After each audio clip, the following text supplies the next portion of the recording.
Arak'izany dia samy tsy nisy ny tokony rotota tamin'ity fihaonana ity, samy nanambara ary ny mpanazatra rotota fa noho ny mahalalao anisan'ny atao hoe dingana farany hiatrehana izay tranona izay dia samy nitandritandrina ny rotota ny tsy idiram-baolina ka dia na dia samy nanana occasion tokony na tafiditra baolina ihany aza dia tsy nisy moa izay baolina tafiditra izay. Amin'ny asabotsy izao no lalao miverina amin'ity fanitsanana ho amin'ny tranona ity ka dia ho hita eo zany izay ho tafavoaka na ny Barea-ny Madagasikara na zareo Angoly. Samy nanana maha izy azy zay, samy nareo fa mety diso zay tamin'le somary nanao baolina ambony zany amin'izareo tsy tonga dia zareo zany miimposer raha vao ny ambony fa tokony miinsiste ny nanao baolina ambany fa le ankizy koa amin'le tratran'le précipitation tratran'ny famaikana izy andray dia lasa mibalanse baolina ambony tsy mety fa rehefa manao baolina ambany dia même misy occasion début fa tsy maty fa tsara le Angola manao baolina tsara izy fa tena marina izy dia azo toy ihany izy tsy tena hoe tena supérieur an'izay fa voalohany indrindra hitanareo zany le angizy an'io fantatry Angola zany hoe bela sinono zany fa mahafaly stratégique azy koa nandritry ny entraînement dia njiva sy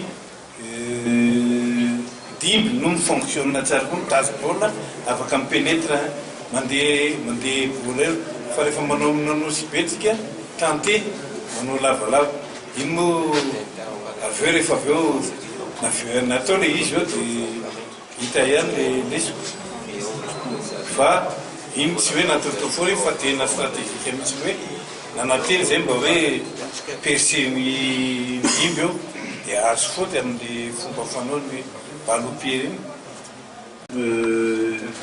C'est pas la première fois qu'on avait l'occasion de faire match en nul ici, de gagner à l'extérieur, mais là maintenant vous parlez d'évaluation. Effectivement, on va faire beaucoup de retouches parce que là, on a vu en face là maintenant l'Angola et là-bas c'est peut-être un autre jeu qu'on va offrir, qu'on va se présenter à l'Angola le samedi. Sur le boule, match nul parfait, zany mbola matoky hoe mbola azo resentsika izy ihany fa zao ny azadiny jouerantsika ireo ne raha vao misy terrain tsara tena vao maika tena manao baolina ary zay ny avantagentsika efa manao nivenana alezy tsara ny joueur manao le baolina fa zay tsy fantatsy ny adversaire zay nametraka joker izy fantatray le treize mbola tsy le siège iny raha tsy remplaçant koa iny fa tena izy fa efa vonony zay amin'ireny fa zany hoe frais fotsiny le treize no fa raha manomboka izy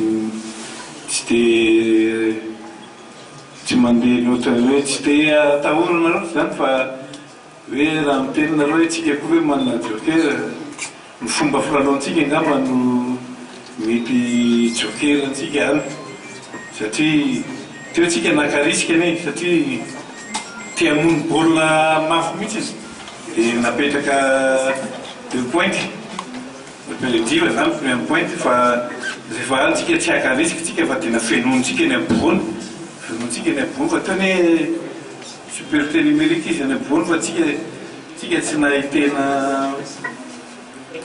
miharceler ny défenseur zany fa lasy ny 0-0 za aloha tsy matahotra n'le 0-0 fa raha hoe ray sy ray na roa sy roa dia zay mety.